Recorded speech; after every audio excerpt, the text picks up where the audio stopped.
Thank you all for coming tonight. Let's have some fun.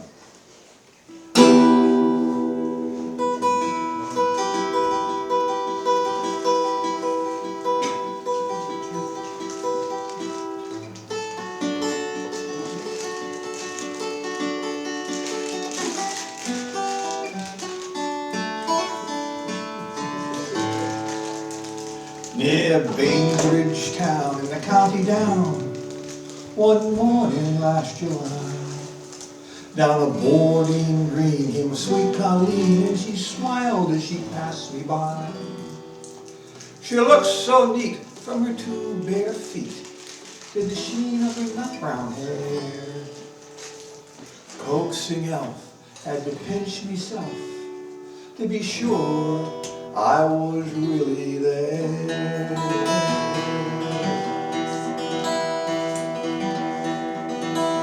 As she onward sped, and I shook my head, I gazed with a feeling queer. And I said, says I, to our passer-by, who's the babe with the nut brown hair? Smiled at me with pride, says he, she's the gem of Ireland's crown. Young Rosie McGann, from the banks of the Bann, she's a stud of the county down. Bantry Bay to Daddy Quay, from Galway to Dublin town. No maid I've seen like the sweet Colleen, man at the county down. I've travelled a bit, but I never was a hit till my roving career began. Fair and square, I surrendered there to the charms of young Rose McCann. I'd a heart to let, no tenant yet did I meet with a shawl on her gown. In she went, I asked no rent from the start of the county down. Bantry Bay to Daddy Quay, from Galway to Dublin town. No maid I've seen like the sweet Colleen, met at the county down. Bantry Bay to Daddy Quay, from Galway to Dublin town. No maid I've seen like the sweet Colleen that I met at the county down.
thank you, thank you for coming out tonight. The first one was a traditional Irish tune called Start of the County Down. The Irish folks will know that one. The second one is a traditional English tune. We know it for most of the year as Green Sleeves. We take it out at Christmas time. By the way, I was supposed to be here at Christmas time. I apologize for not being here at Christmas time. I'll make it up to you before I leave, I promise. It is. I know at least a couple of you had reservations to come see me at Christmas time, and it was the first time in decades that I had to cancel anything. It was just, something hit me. It hit me really hard. But I'm here tonight, and I feel good. We're going to have some fun. So at Christmas time, we know it as What Child Is This? And it's essentially the same melody, and it's essentially the same rhythm. So if I had actually been here in December and played it, we would have called it What Child Is This? But tonight we're going to call it Green Sleeves. So we have ticked off 2 boxes. We have ticked off Ireland and England. We're getting the countries out of the way quickly tonight as we run through the Celtic lands. And that leads me around to Scotland. I am a Scot. I am a Scot. I was raised in a very, very Scottish household. My dad was a drummer in a bagpipe band. So when I was a child, when I was growing up, the only things that played in the house were bagpipe records and Scottish folk song records and Harry Lauder and all of those kinds of things. So I learned a lot of the music that you're going to hear tonight. I first learned as a child when I was growing up. And it was good. It kind of got ingrained in me that way. And those of you that have children know that you raised your children pretty much the way that you were raised because that's what you knew how to do. So when I had my 3 boys, that's how I raised them. We had moved on at that point from records to cassette tapes. So in the car with the cassette tapes and the bagpipe music and the Scottish folk songs, and off we went on the family vacations with the bagpipes playing through the car. But adolescent boy wouldn't like that. The way I was raised, I didn't know any better. So, last year, my birthday rolled around. Happens every year, whether you like it or not. And I went out to the mailbox, and in the mailbox was a small package from one of my sons who now lives in South Carolina. And my first thought was, that's really nice. He remembered Dad on his birthday. So I went in the house and I put it on the counter and I opened up the package, and inside that package was a smaller box. And in the smaller box was a test kit from Ancestry.com. So I thought about that for a moment, and then I called my son and I said, "Thank you for remembering me on my birthday. That was very kind of you. What's the point?" And he said, "Well, the point is this, Dad." He said, "When we were growing up, we had to listen to bagpipe music and Scottish folk songs, and Scottish this and Scottish that, and we even had a Scottish flag hanging at the house, and yada, yada, yada. So now we're going to find out exactly how Scottish you really are." Now, I was okay with that because I had an uncle who, prior to the days when you could do this on the internet, actually went to Scotland and ran around for a couple of months going from village to village and looking in the census records and all of that. And he had tracked us back into the 1500s somewhere. So I was okay with this test. And I will tell you that I sit here before you tonight, and the wise people at Ancestry.com tell me that I am 83% Scottish. I have no idea how they arrived at that number, but that's their number, not mine, and we'll take it. Those of you who were parents will know how much fun that phone call was when I called my son and the test results. But in the middle of the 1800s in Scotland, there was a period of time that we now know as the Highland Clearances. And the Highland Clearances came about because in the middle of Scotland, all of the land from pretty much the middle of Scotland north and out into the outer islands was owned by a small handful of landowners. And they owned tracts of land that were hundreds of thousands of acres. They were just massive tracts of land. And they broke them into smaller pieces of land that were known as crofts. And the people that lived there were known as crofters, just like the sharecroppers were here. The crofters lived on a small piece of land, and they would raise vegetables or animals. They would do something with the land in order to sustain themselves and their families, and then every year they would go back to the landowner and pay him a tax or a fee for the use of the land. That system worked very well for hundreds of years, until the middle of the 1800s, when the landowners got together and figured out that one big piece of land was worth more to them financially than thousands of small pieces of land. So we just need to somehow get rid of the people that are living there, and we can kind of consolidate our lands once more. Back then, you could enlist the aid of the British Army to help you do things. So they brought in the British Army, and the British Army attacked the crofters. Some of them resisted, fought, and they were killed. Many of them took off up into the highlands and just disappeared and probably popped up somewhere else and started a new life in another place. And many of them were captured. The ones that were captured were put on a ship and brought across the ocean. Many of those ships first hit land in what we know today as the maritime provinces of Canada. If you go up to the maritime provinces today, you will find a lot of people of Scottish descent up there. That's how they got there. Many of the ships came across, went up the Cape Fear River into the port of Wilmington, North Carolina. Those people got off the boats and went up into the Appalachian Mountains.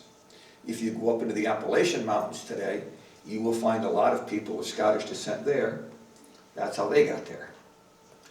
And that is how I ended up in Clinton, Massachusetts tonight. I tied it all together, didn't I? My great-great-grandparents came in the Highland Clearances. They came to America. And that's kind of how I ended up here.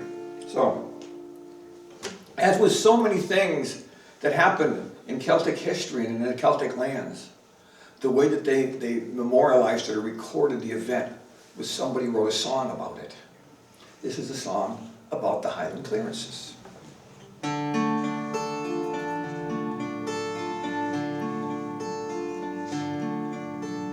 Hush, hush, time to be sleeping, hush, hush, dreams come creeping, dreams of peace and of freedom, don't cry in your sleep, Bonnie babe. Once our valleys were ringing with the sound of the children singing. Now she bleeds late in the evening. Sheilings lie empty and broken. Hush, hush, time to be sleeping. Hush, hush, dreams come creeping, dreams of peace and of freedom. Don't cry in your sleep, Bonnie babe. We stood with heads bowed in prayer while factors laid the cottages bare. The flames, the fires, the clear mountain air. Many were dead by the morning. Where was our proud island metal, our men once so feared in battle, now stand cowed, huddled like cattle, waiting to be shipped o'er the ocean. No use pleading or praying, now gone, gone, all hopes of staying. Hush, hush, the anchor's weighing. Don't cry in your sleep, Bonnie babe. Oh, oh, oh, hush, hush, time to be sleeping. Hush, hush, dreams come creeping, dreams of peace and of freedom. Don't cry in your sleep, Bonnie babe.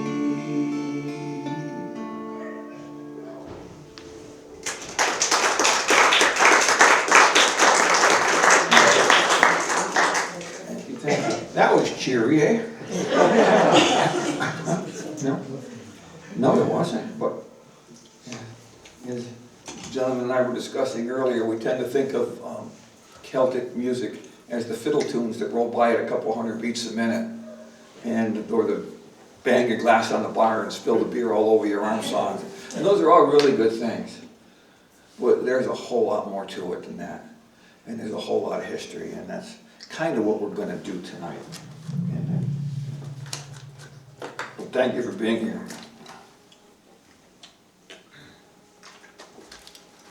In 1851,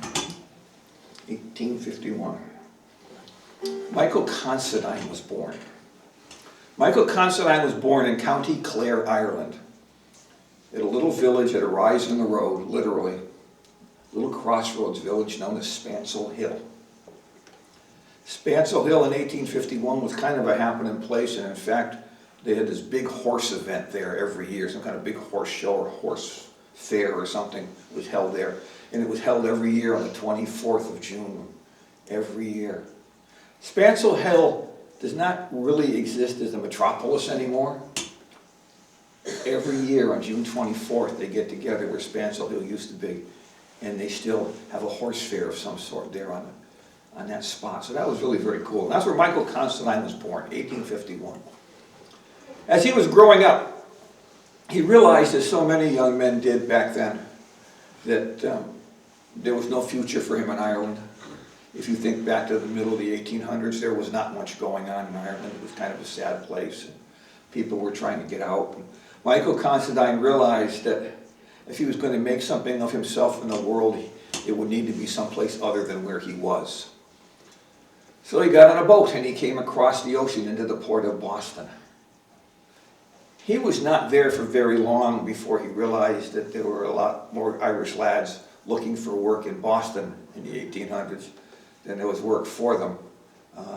To put it in perspective, in a 20-year period, 1840 to 1860, 20% of the population of Ireland left. Think about that. That's 20%. That's a lot of people. It's almost 2 million people, just under 2 million, came to America. So they were sucking up the jobs. And Michael Considine realized that he was going to need to go someplace else.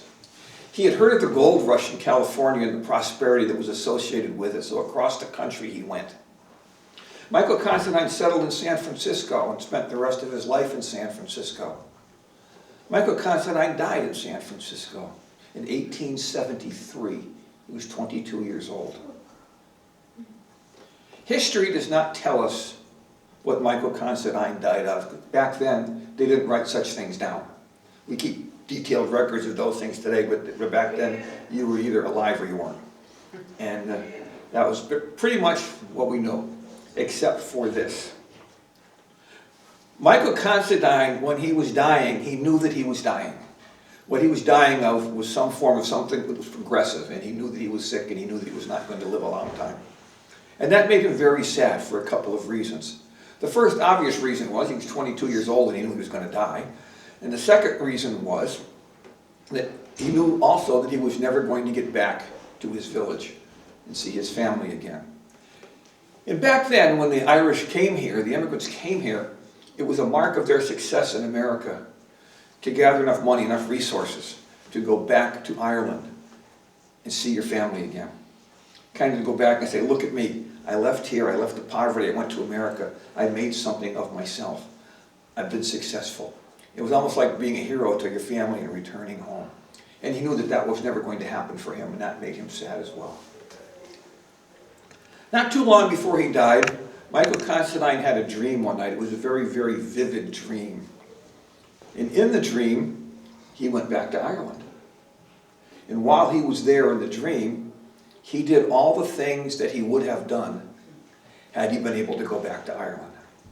He went and he visited the house that he grew up in, and he found his friends and his family and all the people. He even went and found his old girlfriend and went and visited her. It was very vivid, and when he woke up in the morning, he remembered the dream. So he wrote down a series of notes from the dream, his memories. And he took those memories and he turned them into a poem. This is the good part. Michael Considine had the foresight to take the poem, put it in an envelope, and mail it back to his nephew in Ireland. That is the reason the poem lived and survived all of these years. Because if he hadn't done that, it would have just been another paper on a table probably, and wherever he was living, that would have been scooped up and tossed with everything else. But because he sent it back to his nephew, the poem survived. This is Michael Considine's poem.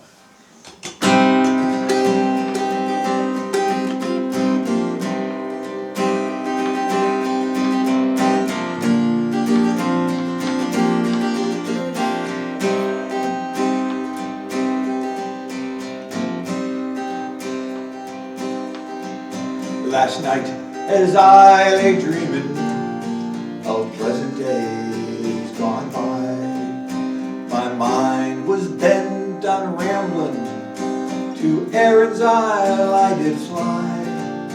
I stepped aboard a vision and I sailed off with a will till we gladly came to anchor at the cross on Spanslow Hill.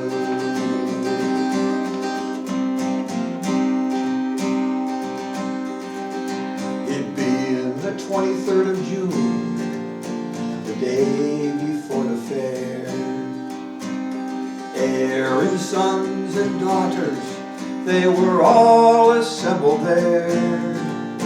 The young, the old, the stout and the bold, they came to sport and kill. It's a curious combination at the fair on Spanslow Hill.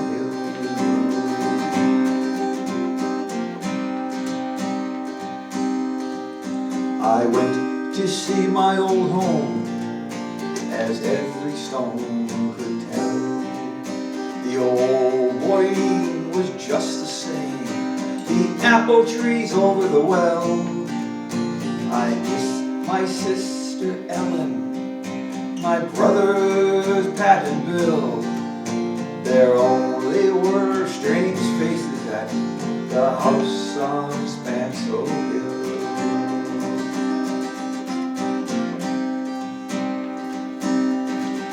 I went to see my neighbors to hear what they might say. The old were getting feeble, the young ones turning gray. I met with Taylor Quigley, he's brave as ever still. He used to mend my breeches when I lived on Spanslow Hill.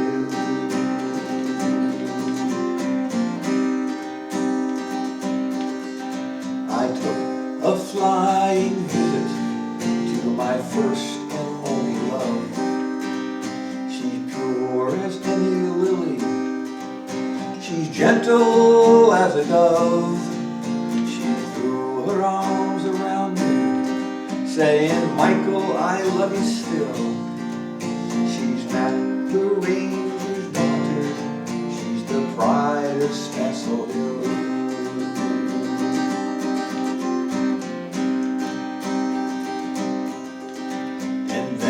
I stooped to kiss her, as I did in days of yore. She said, Michael, you're only joking, as you often were before.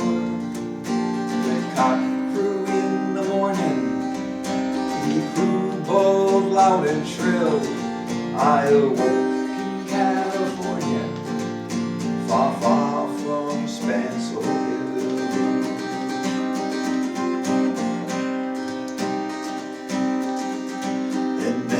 My vision faded and tears came to my eyes. I'd hoped to see that dear old land once more before I die. May the joyous King of Angels his choicest blessings spill on that glorious piece of nature, the cross on Spanslow Hill.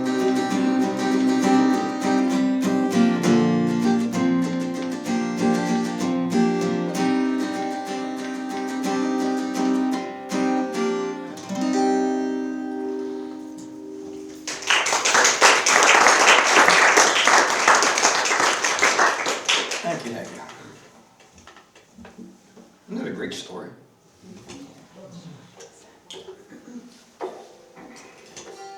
Okay.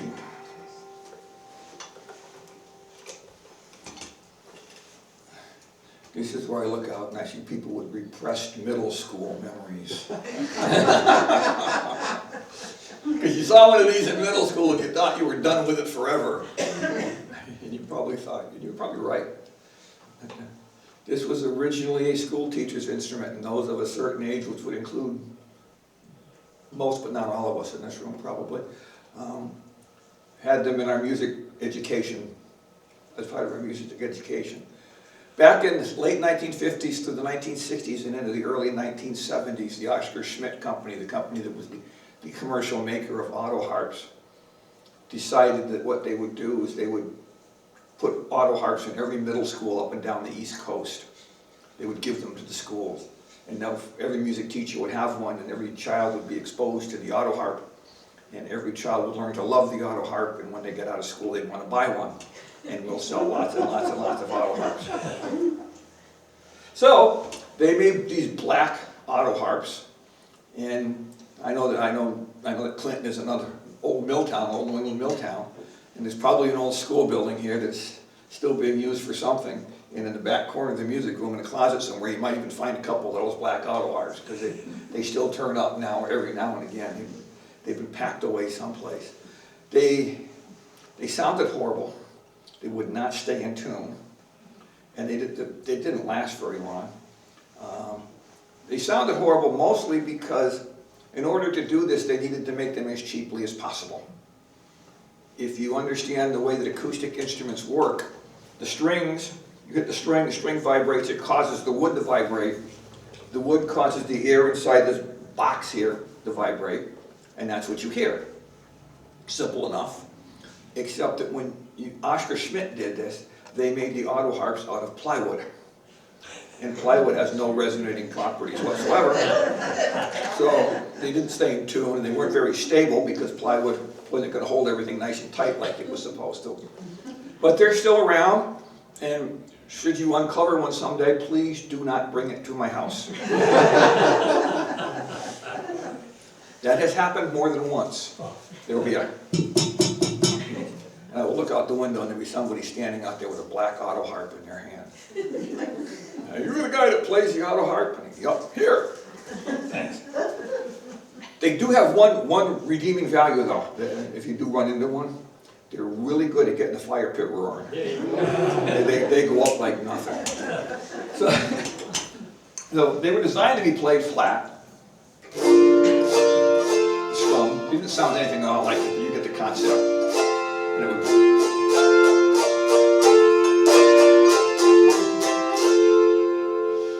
And then Sarah Carter got a hold of it in the Carter family band, and she put it up here.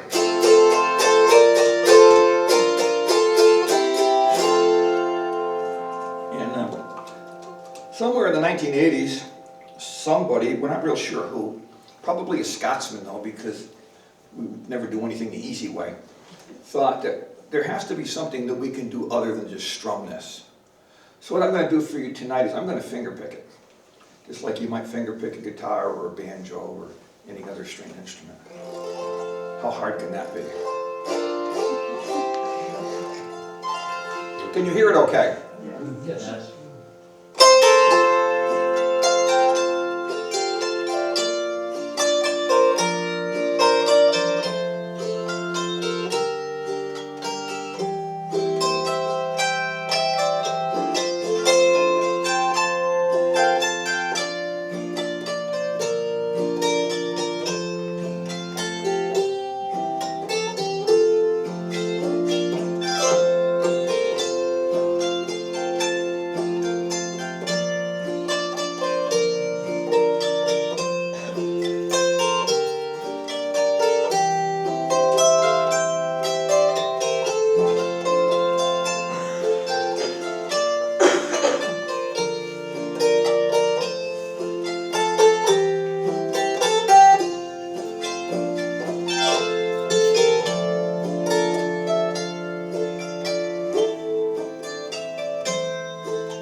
There are 37 strings.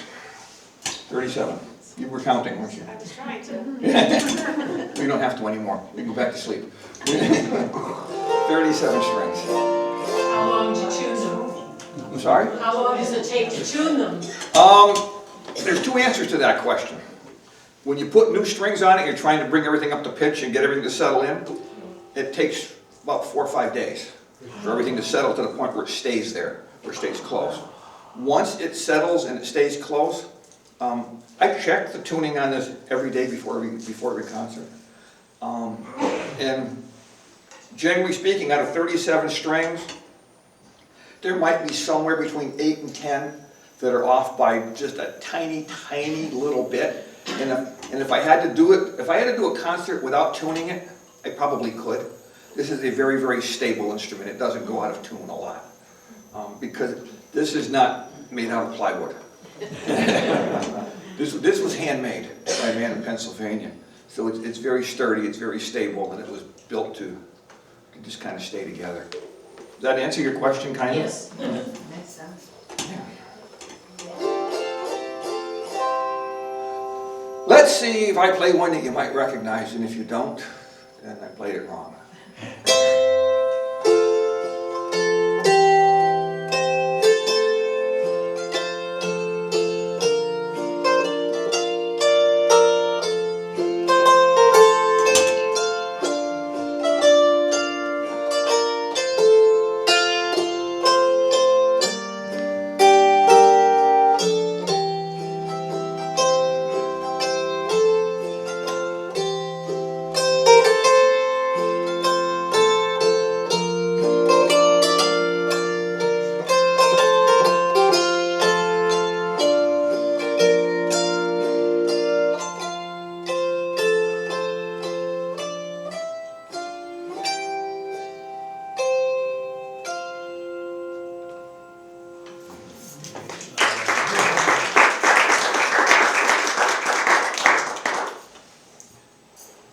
Everybody stares at my hands when I do this.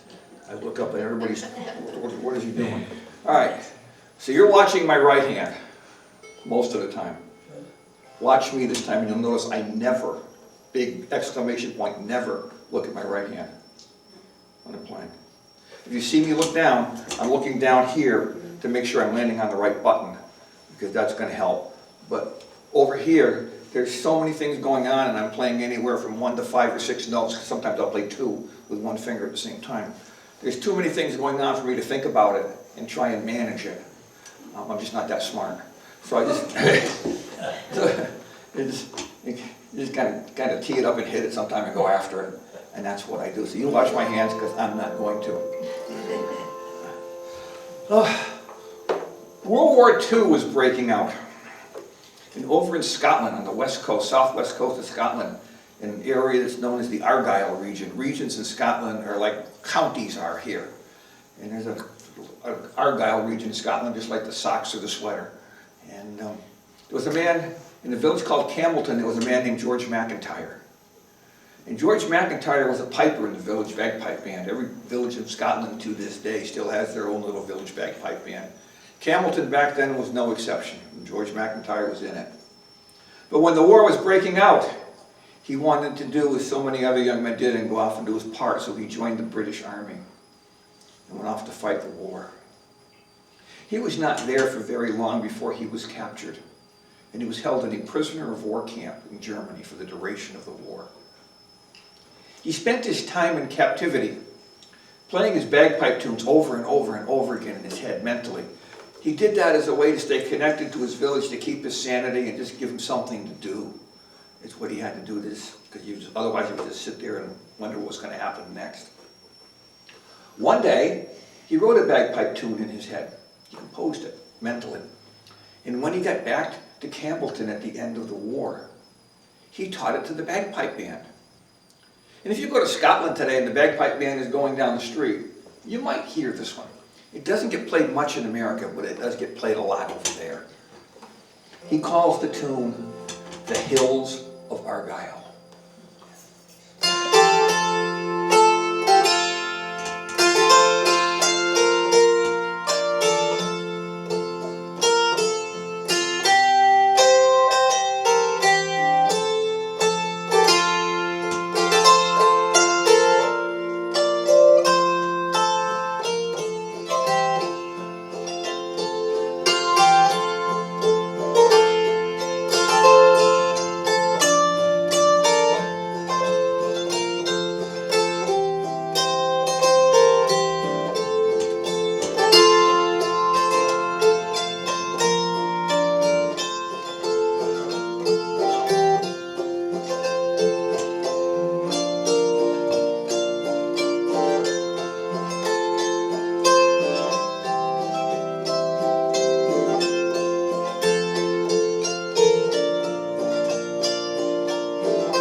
Okay.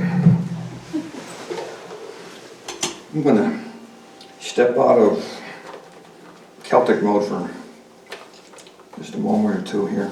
I was supposed to be here in December, and I was supposed to be doing some of this and some of the Christmassy type stuff. But obviously I wasn't here in December because I'm here now. So we're going to stick one in there for you so you can just hear what the harp sounds like. And we won't tell anybody that I did this. It'll be like our secret. And Ellis will make sure that it sounds good on the TV.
That's just pretty there, isn't it? It's just pretty. I have been blessed in my lifetime. I told you about my dad who was a drummer. I started playing the drums when I was 1.5 or 2 years old. I was born in August, so my second Christmas I would have been about 16 months old, something like that. And I was given a marching drum. What 16-year-old boy doesn't want a marching drum? It was probably about as big as I was. I still have it. So I started there. Well, the point being, I can play a lot of musical instruments. I can, and I've been blessed. But when the house is dark and quiet, and it is just me and the cat that one of my sons left with me 13 years ago, he's coming back for it. And it's not that son with the DNA test, it's a different one. They all have issues.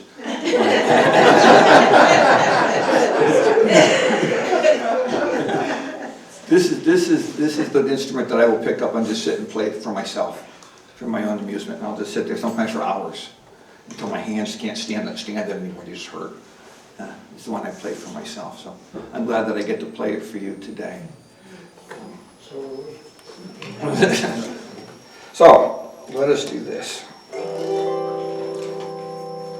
Let us not forget Wales, because Wales is part of the United Kingdom. I have a Welsh mother. Okay. Are you part of the Welsh Association in New England? No. Okay. They wrote me a nasty letter one time. Today is St. David's Day. No, yesterday was St. David's. Yeah. One of their members came and I didn't play anything from Wales, and they thought that I was intentionally missing them.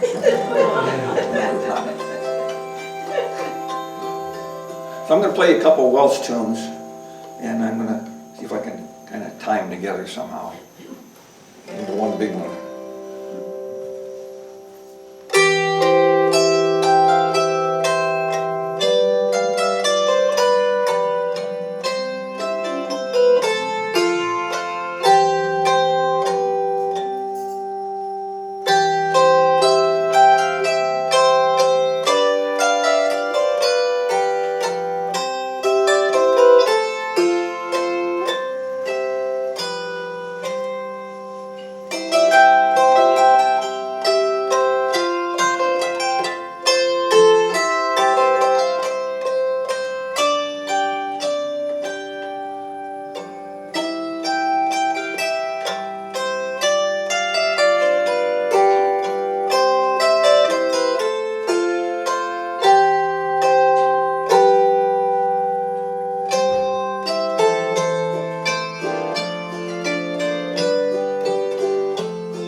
looks easy, doesn't it? No, I just stick your hands in most of them, I'm looking at you playing.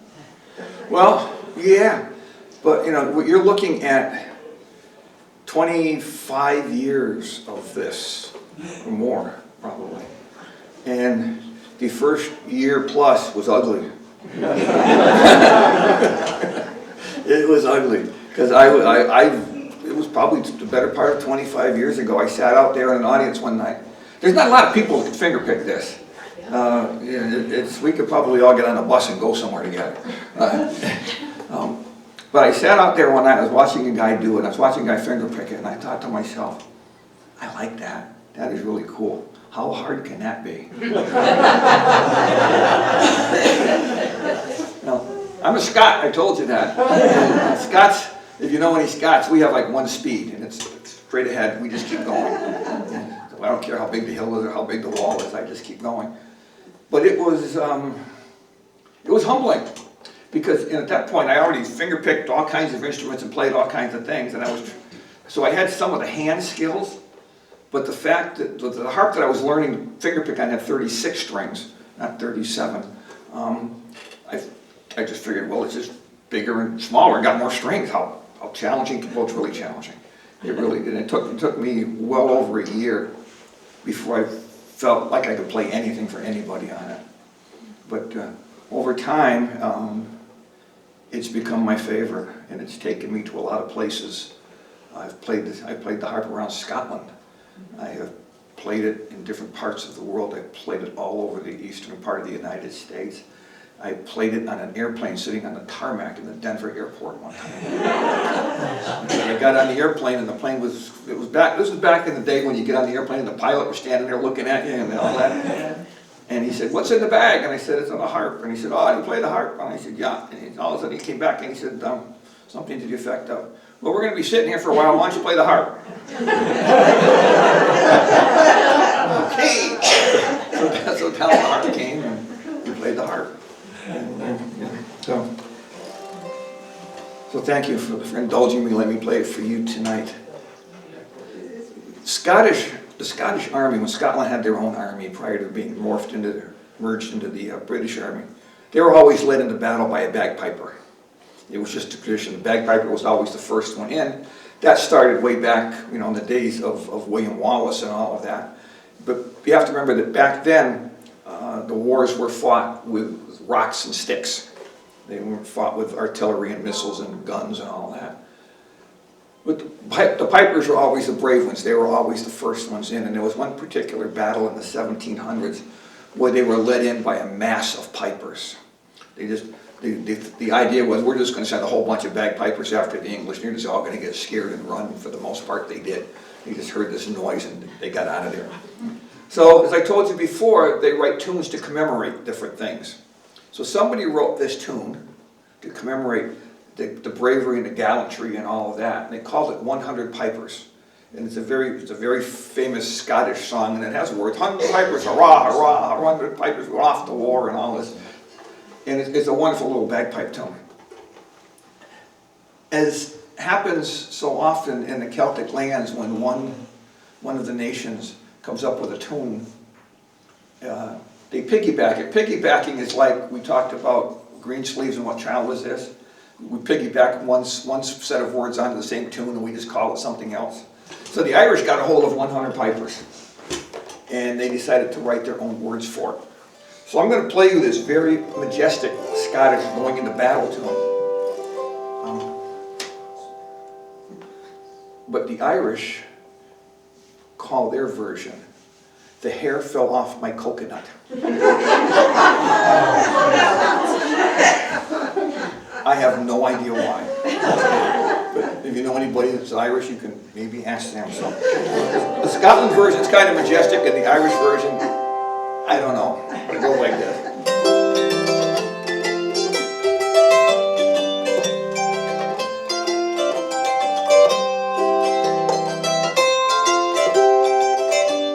The hair fell off my coconut.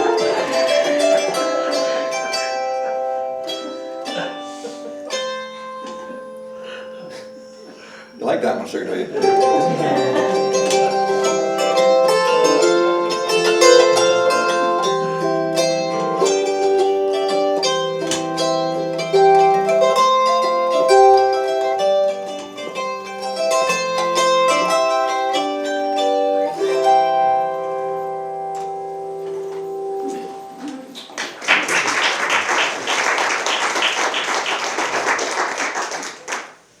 special, and my promise to you is that before we're done tonight, I will pick that one up one more time and play it for you again.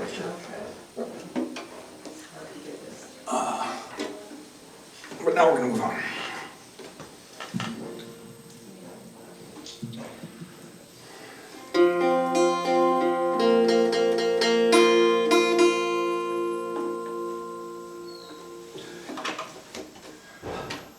In the 1700s, way back then, when the sailing ships would leave the various ports of call in the United Kingdom, their home ports, and they would go off to do their trade around the world, they could be gone for upwards of 7 years.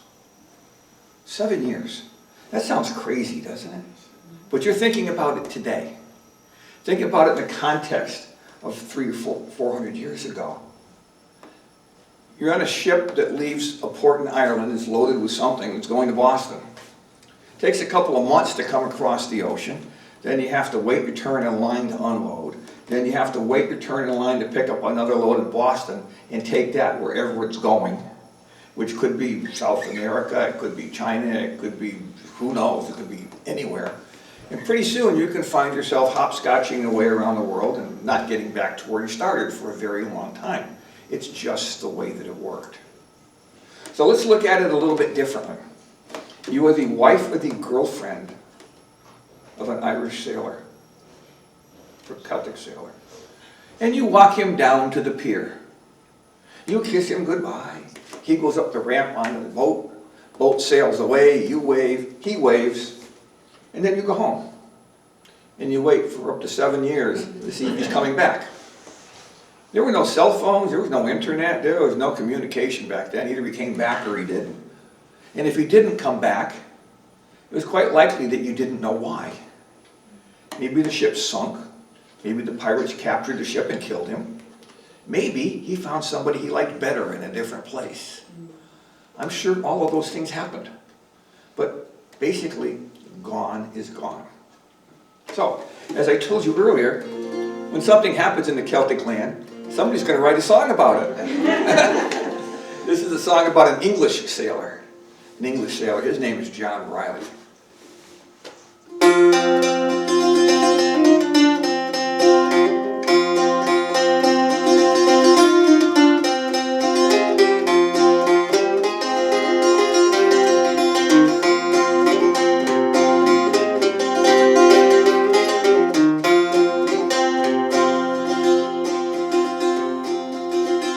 Fair young maid in her garden, strange young man came riding by, said, fair young maid, will you marry me? This then, sir, was her reply. No, kind sir, I cannot marry thee. I've a love, he sails the deep salt sea. He's been gone 7 years, still no man shall marry me. And he said to her, what if he's died or in a battle slain? What if he's drowned in the deep salt sea? What if he's found another love? He and his new love both married me. And she replied back to him, if he's died or in a battle slain, I will die when the moon doth wane. If he's drowned in the deep salt sea, I will be true to his memory. He picked her up in his arms, kisses gave her 1, 2, and 3, said, weep no more, my own true love, I am your love, lost John Riley. Weep no more, my own true love, I am your love, lost John Riley.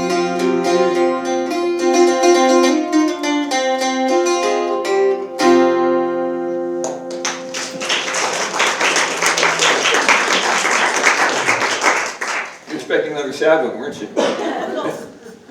That one had a happy ending. Okay, so you've been sitting quite nicely for almost an hour, but not quite, but thank you.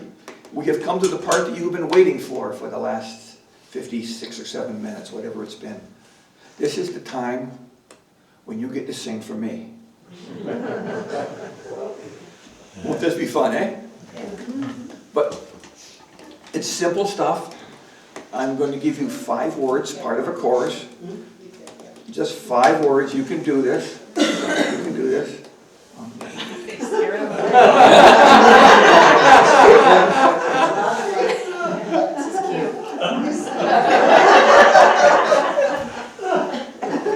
He sure does. I have done this probably 1,000 times. That's the first time that's ever happened. I see a lot of people looking at the floor and counting their fingers when I do it, but in any event, you're gonna have 5 words. You're gonna do 5 words, and you can do this. I'm gonna give you 5 words of the chorus, but I want to tell you the story that goes with it, of course. I told you about my dad. I told you a little bit about my dad. My dad's name was Donald, very Scottish name. And he had a very, very good friend, also named Donald, because it's a very common Scottish name. The other Donald was also a Scot. And when I was a lad growing up, Donald and Donald would get together in the house, and they would listen to the records and the bagpipe records and Scottish folk songs and all that together. And quite often their friend Johnny Walker would join them. You know him, do you? And they would sing the songs, and when this one song popped up in the rotation, I knew that it was going to get played over and over and over again because they just kept repeating the same song. It's a song about a man named Donald, and they just kind of envisioned that it was written for them. So this Donald lived up on the Isle of Skye, which is on the northwest coast of Scotland. Beautiful, beautiful, beautiful place. And many, many years ago, this Donald left Skye on a vacation. We holiday, and he went down to London wearing his kilt. And the people in London back then had never seen such a thing. They weren't comfortable with a man in a kilt. They had no idea what that was all about. And everywhere he went, the women would look at him and just say, shook their heads, and they would say, Donald, where are your trousers? Because they expected him to be wearing trousers instead of a kilt. The Scottish pronunciation of the word trousers is trousers. So we will sing it as trousers tonight. And you're going to help me sing a song about Donald and his kilt and his lack of trousers. You're going to help me with this. So I will sing the first line of the chorus, and you will sing back to me the second line of the chorus. And then I will do the rest. Fair enough? Right? Easy enough. You get 5 words. My part, first line of the chorus is, let the wind blow high.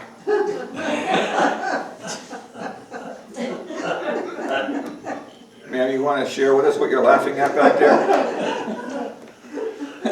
Donald's still in his kilt. Just be glad I'm not wearing my kilt tonight. And you will sing back to me, let the wind blow low. All right? Let the wind blow low. That's your part. I got the rest. It goes just like this. Let the wind blow high, let the wind blow low. Ready? Nice and loud. Let the wind blow high, let the wind blow low. Perfect. Through the streets in my kilt I'll go. All the lassies shout, hello, Donald, where's your trousers? I just come down from the Isle of Skye. I'm no very big, I'm awful shy. The lassies shout when I go by, Donald, where's your trousers? Let the wind blow high, let the wind blow low. Through the streets in my kilt I'll go.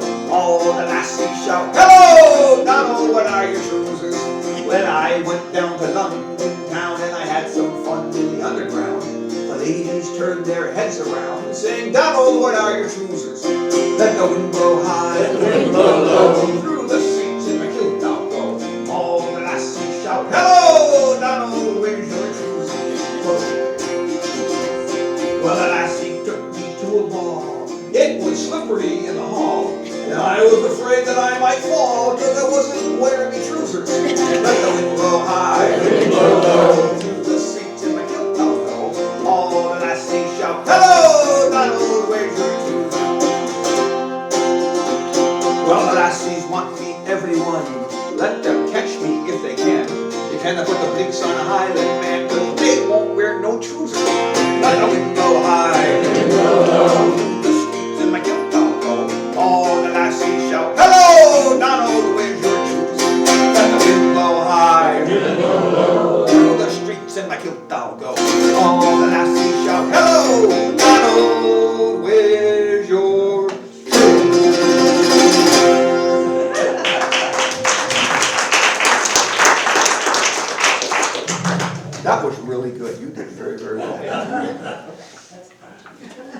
You did so well that I'm going to reward you with another one. This time we're going to do an Irish sing-along. And this time, instead of 5 words, piece of the chorus, you're going to get the whole chorus. Lucky you. So this is your part. Mary Mac's father's making Mary Mac marry me. My father's making me Mary Mac. I'm gonna marry Mary. Mary to take care of me. We'll all be feeling merry when I marry Mary Mac. All right, that's your part. I got the rest. You ready?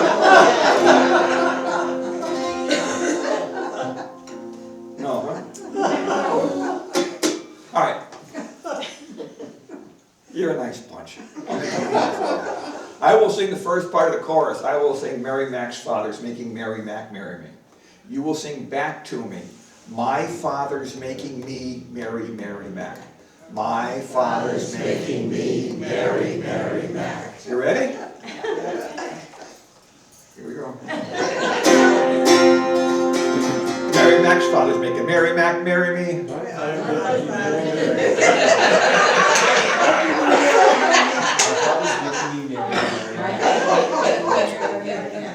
That was my fault. I apologize.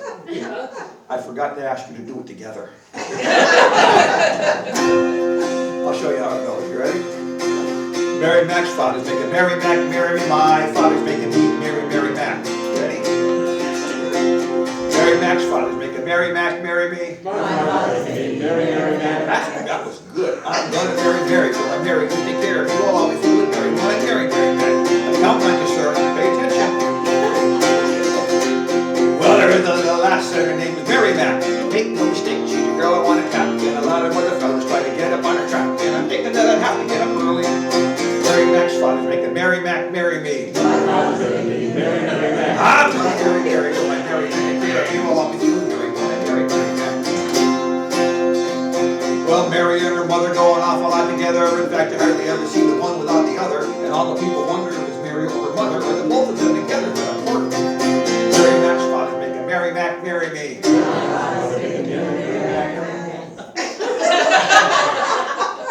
I'm gonna marry Mary.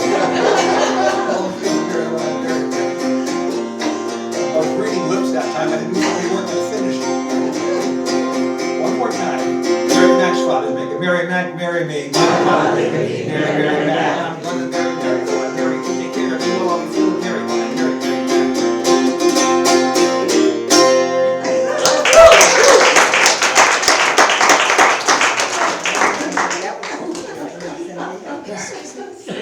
Thank you. What was that instrument you were just playing? That was a bouzouki. Bouzouki, B-O-U-Z-O-U-K-I. Bouzouki. Yeah. Scary, isn't it?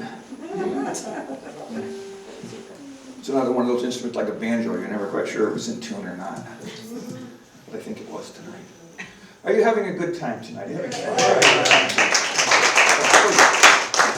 Please don't thank me. I had really very little to do with this. I just showed up. Marie put this together. Obviously, I had been here before years ago, a couple times I think. And Marie put this together for Christmas time, and then I got sick and couldn't come. But I'm here tonight, and Ellis is with us tonight filming this, and thank you to him for his service to the community and what you're doing for them. You'll be able to see yourself on TV on YouTube someday. That'd be exciting. And but please, if you're having a good time, please, thank Marie and please support your library. It is so important. Libraries, they're fighting an uphill battle right now with the internet and all those different things. They need to, they're doing things like this to keep the community going. So it's important that you support them. So I'm going to keep going for a little bit longer,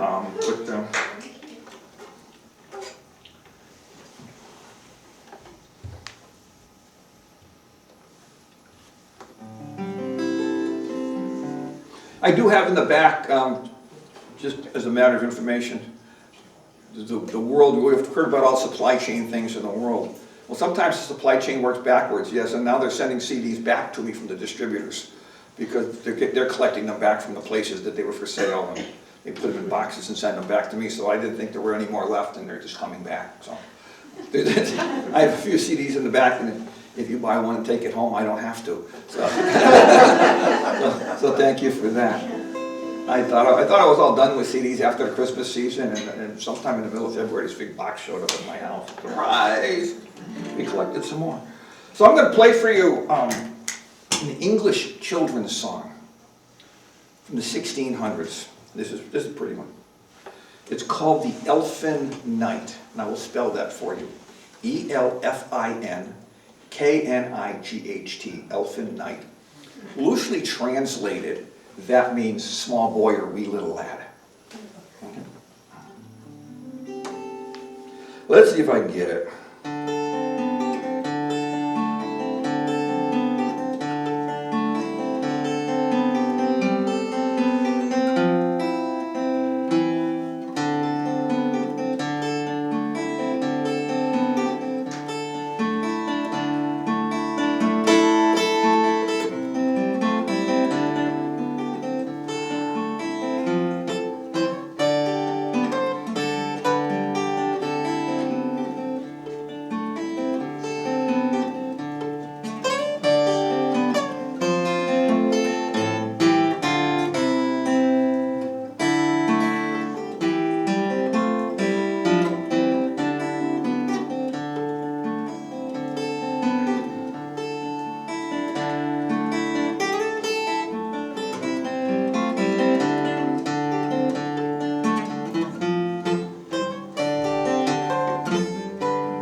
Who's going to be the brave one?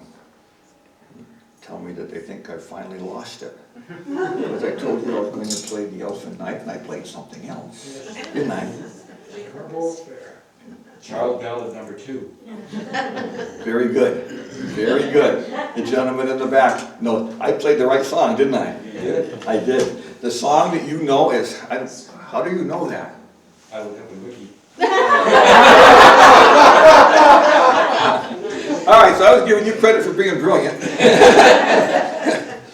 But yeah, the song that you know is Scarborough Fair, and everybody knew that. As soon as I started to play that little bit in the beginning, everybody knew what I was playing.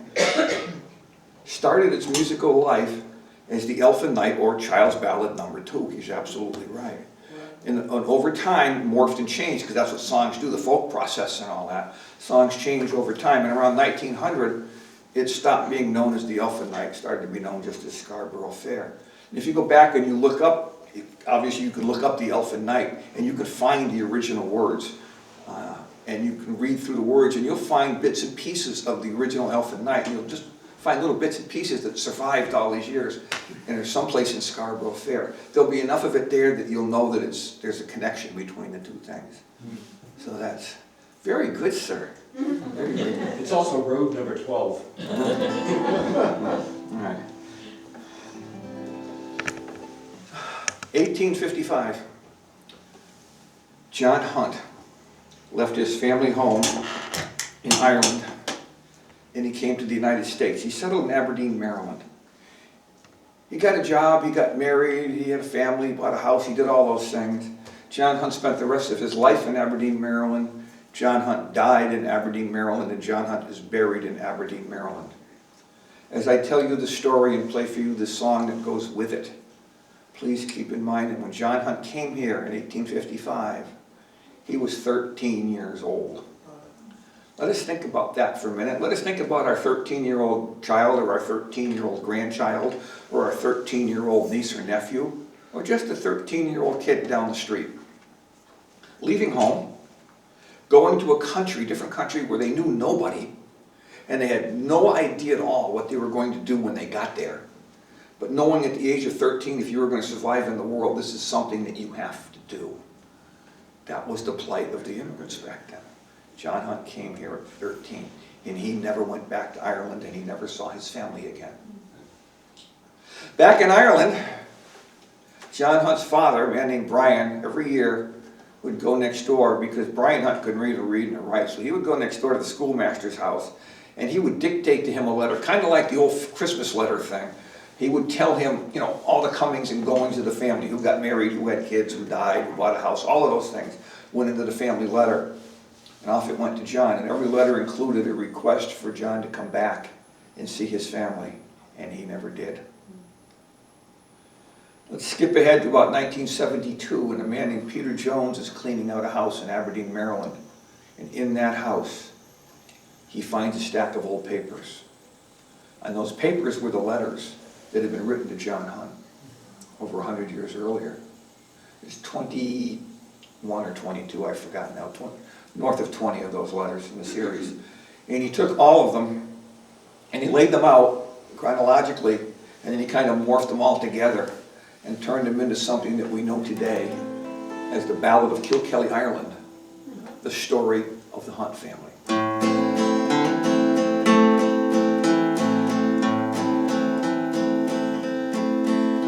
Kilkelly, Ireland, 18 and 60, my dear and loving son John. Your good friend the schoolmaster Pat McNamara, so good to write these words down. Your brothers have all gone to find work in England, the house is so empty and sad. The crop of potatoes is sorely infected, a third to a half of them bad. Your sister Bridget and Patrick O'Donnell are going to be married in June. Your mother says not to work on the railroad, be sure and come on home soon.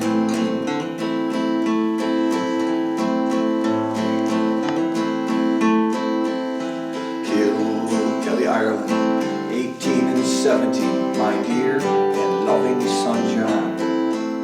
Hello to your missus, to your 4 children, may they grow healthy and strong. Our Michael has got in a wee bit of trouble, I don't think that he'll ever learn. Because of the dampness, there's no turf to speak of, we have nothing to burn. Bridget is happy and named the child for her, you know, she's got 6 of her own. You say you found work, you don't say what kind, when are you coming home?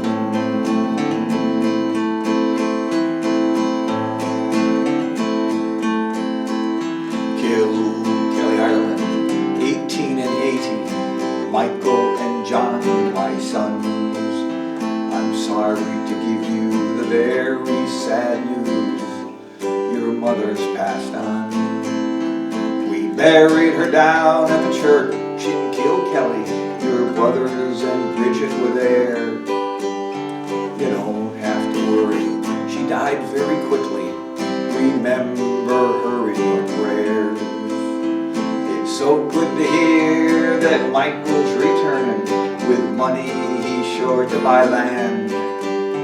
The crop has been poor, people are selling at any price that they can.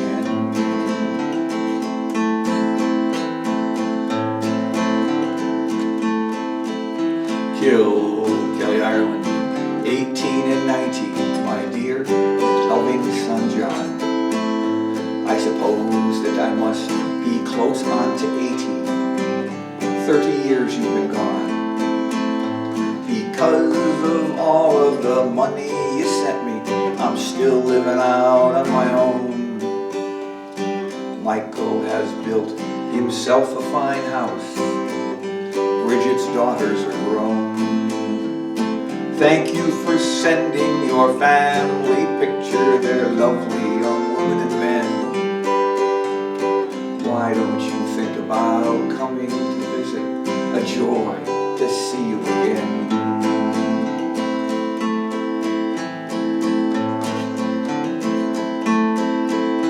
Kilkelly, Ireland, 18 and 92, my dear brother John. Maybe I didn't write sooner to tell you that Father is gone.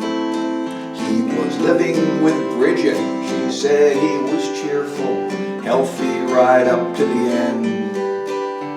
You should have seen him play with the grandchildren of Pat McNamara, your friend. We buried him alongside of Mother down at the Kilkelly churchyard. He was a strong and feisty old man, considering his life was so hard. It's funny the way he kept talking about you. He called for you at the end. Why don't you think about coming to visit? We'd all like to see you again.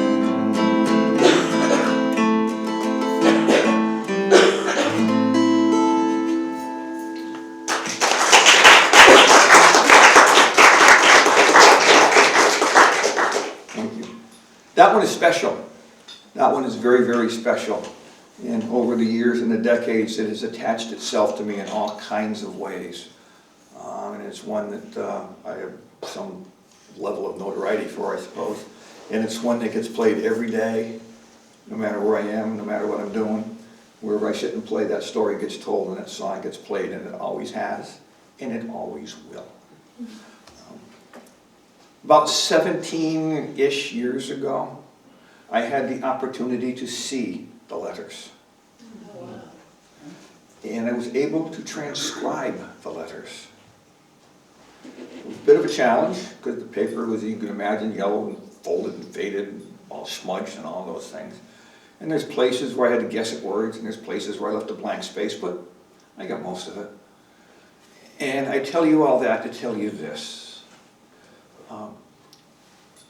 If you, up in the back, there's also some cards back there for you to take with you.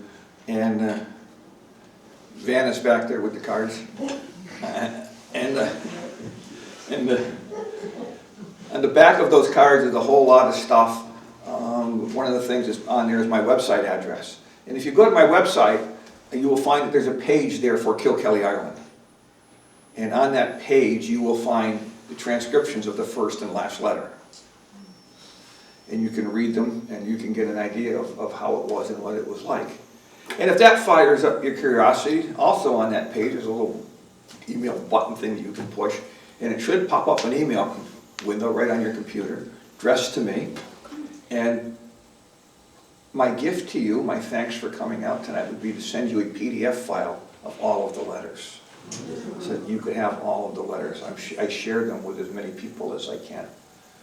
So if you have any interest at all, please just take a moment and do that, and I'm happy to fire them off to you when I get to the Breaks my heart just to hear about them. I don't think I could read them.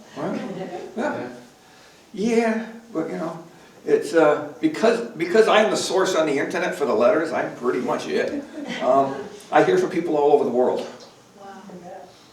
Because the song is known all over the world, and somebody will Google it and they'll find me. And so I send the letters, I send a PDF file of letters everywhere. About 7 years ago, I got an email from a gentleman just outside of Atlantic City, New Jersey, a small little town way down in that bottom corner of New Jersey. And he had Googled Kilkelly letters and found me, and I sent him the file, and of course I did. And he got back to me pretty quickly. Remember the part of the song about the brother Michael who got in trouble and he came back and got a house and all? Michael had a pretty prominent role in the song. This is Michael Hunt's great-grandson. And the Hunt family did not know that the letters existed in any form. They knew that they existed at some point because somebody wrote a song, but they just figured that something happened to them and they were gone. So I was able to give the Hunt family copies of the letters. And so the story that I told you tonight about John Hunt, much of that came from my correspondence back and forth with him over the years. Sadly, COVID took him from us last year. But he was able to fill me in on a lot. And if you go to the website, you'll find on there, there's some pictures that he sent to me of his research in Kilkelly, Ireland. It's just a magical story, and it's very, very special. So think about it.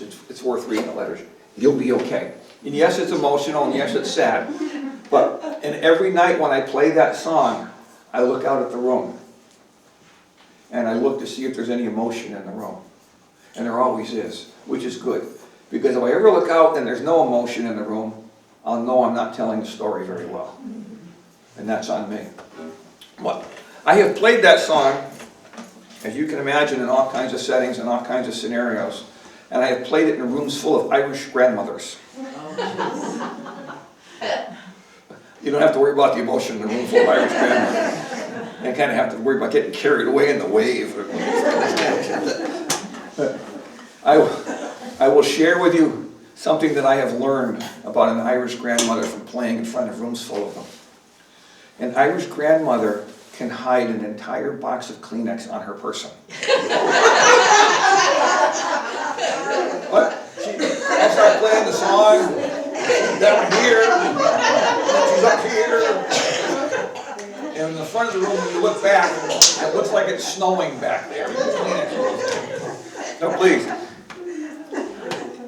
It has been my privilege, my honor, and my joy to come to Clinton and play for you tonight. Thank you for sharing your evening with me. I promised you that I would come back to this, and I will.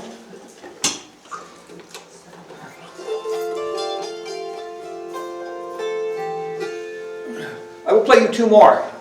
The first one is an old Irish sailor's tune. It is called South Wind. And then we will finish our adventure off tonight with the song that ends the Scottish sessions all over the world. We always play the same song at the end.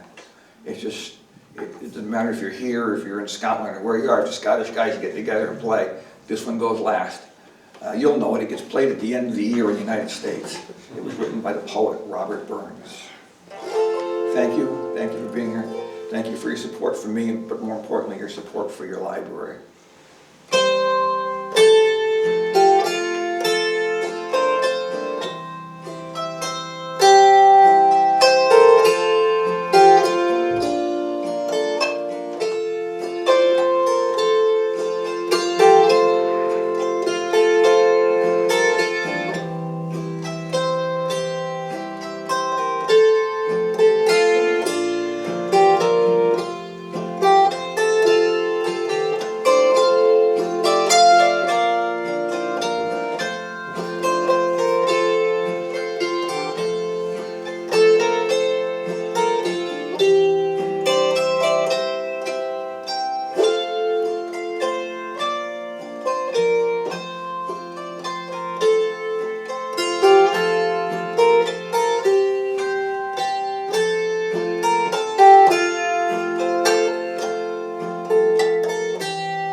Thank you, thank you.